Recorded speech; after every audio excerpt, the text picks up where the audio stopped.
Hi guys. So this week we're going to look at the basic requirements in writing, something I call the big three. You've heard me say over and over and over again, writing in English class, you must write in complete sentences, you must use correct capitalization and punctuation, and you must use standard English.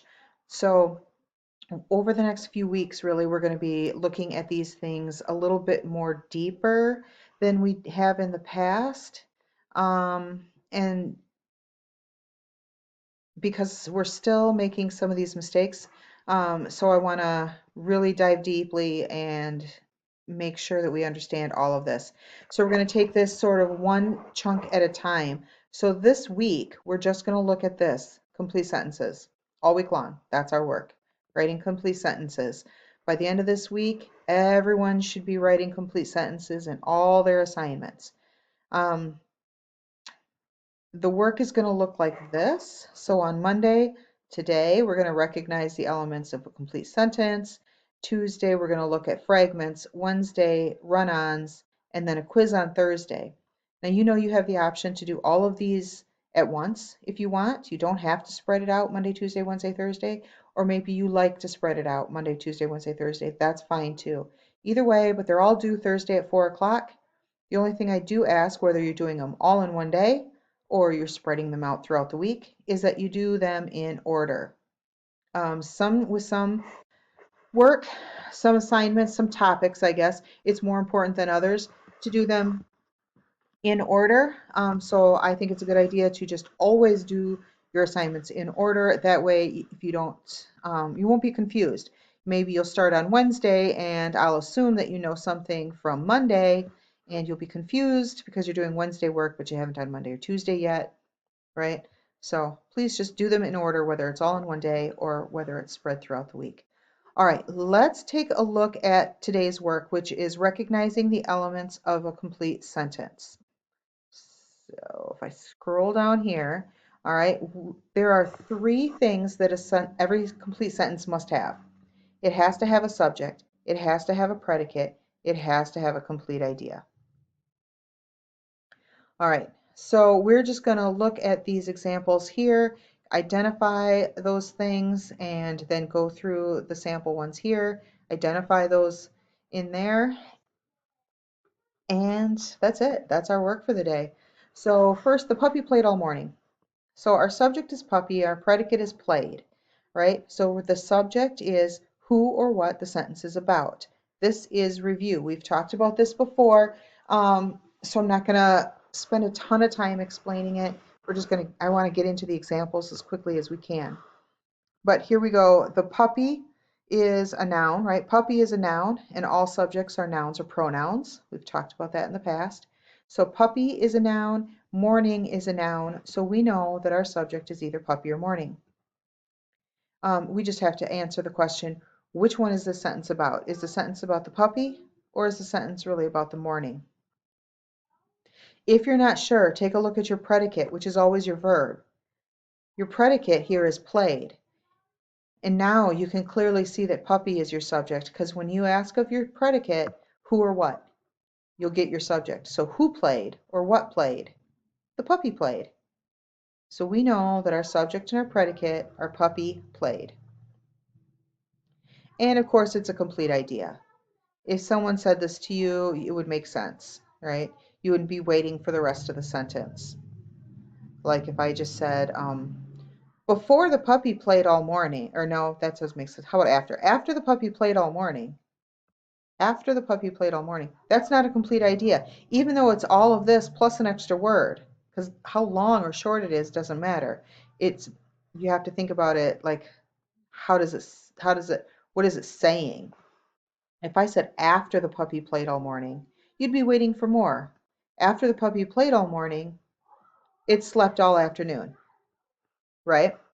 That would make more sense. So, but this doesn't have that after before it, that subordinating conjunction. Um, so it's a complete idea. This sentence is very similar to the first one. I just wanted to show it to you because I want to remind you that not all verbs are verbs that show action. Some of them are those verbs of being or linking verbs, helping verbs, right? I did link on Google Classroom a YouTube video that has a little song about verbs. It might help you remember those verbs that are not action verbs. All right, so is a verb, even though it's not something we can do. So in this sentence, the subject is the puppy, who or what the sentence is about, and then the predicate is always the verb that goes with that subject. So it's the only verb in here, so it's got to be the predicate. Verb is always a predicate, predicate's always a verb. All right. So I guess I don't have to move this around too much. Recognizing subject and predicate in a complete sentence. So these are all complete sentences. All of these communicate a complete idea. When we look at fragments, we're going to look a lot more closely at does this communicate a complete idea. For today, let's just focus on what is the subject, what is the predicate. So our first sentence here, I am a good student. We need to find the subject. The subject, of course, is the noun or pronoun that the sentence is about. And I recognize I as a pronoun and student as a noun. So I know my subject has to be one or the other. And my predicate is a verb. There's only one verb in this sentence. So there we go. It is am. That form of be. Am, is, are, was, were, etc. All right. So now if I'm not sure if my subject is I or student, you might look at this and it pops right out at you. And you're like, I am. That's the subject predicate set. But if it doesn't, that's okay. You can ask who or what am.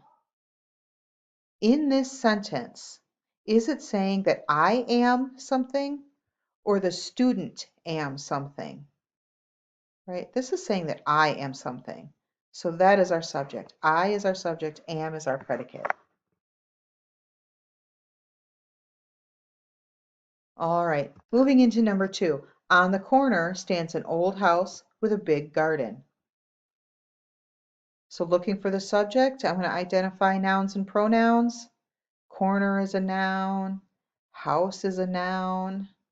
Garden is a noun. The subject could be any of those. So I'm going to ask myself, what is the sentence about? On the corner stands an old house with a big garden. Is this sentence about the corner? Or is it about the house? Or is it about the garden?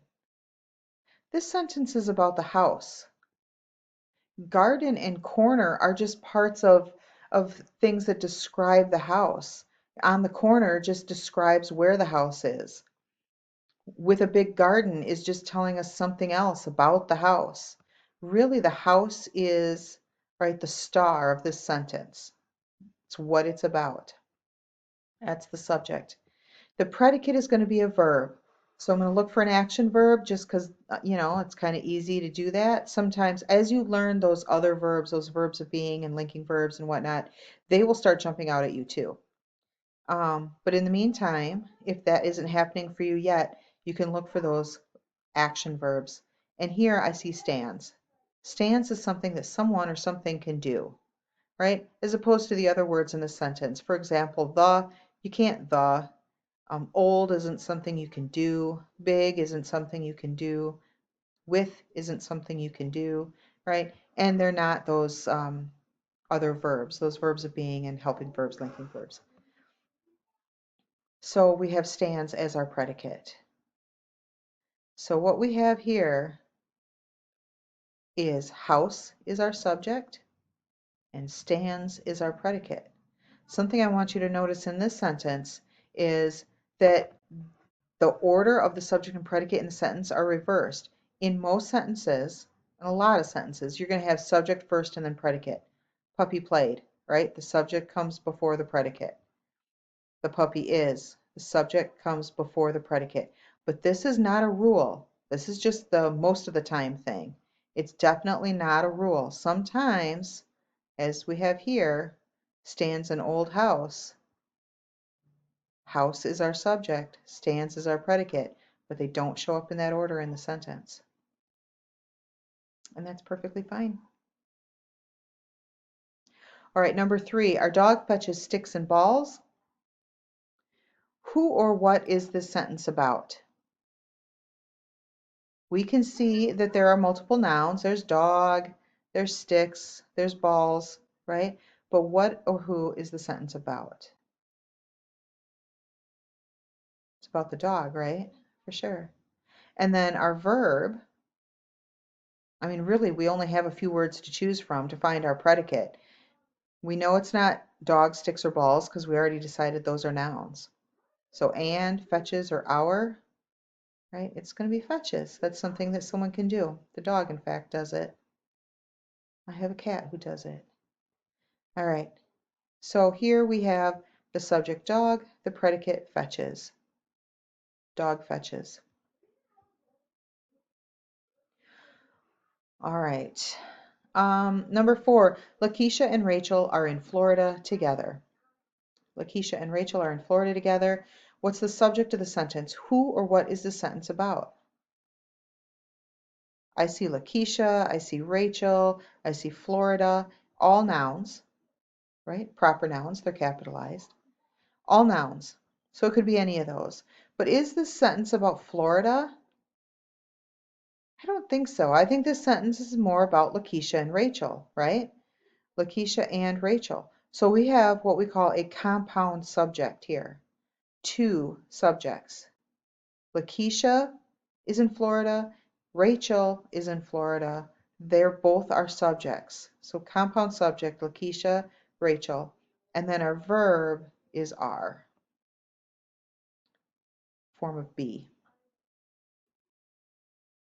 So that makes our subject predicate set. Lakeisha and Rachel are.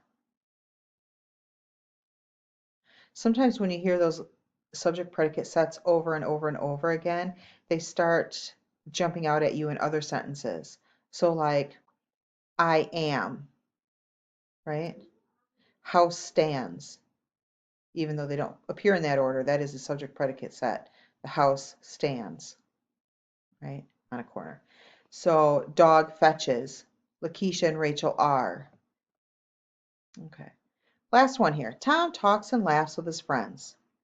We know for a subject we need the noun or pronoun.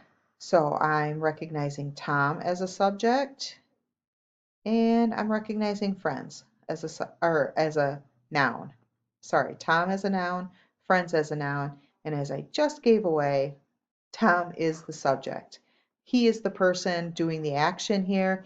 He's the one that the sentence is about. What's a little bit different about this sentence is that we have a compound predicate. When we see what is Tom doing, he's talking and he's laughing, right? Tom talks and laughs. So two predicates here, compound predicate, talks and laughs. So here our subject predicate set is Tom talks and laughs. All right, that will do it for today. Just identifying the subject and the predicate in a sentence.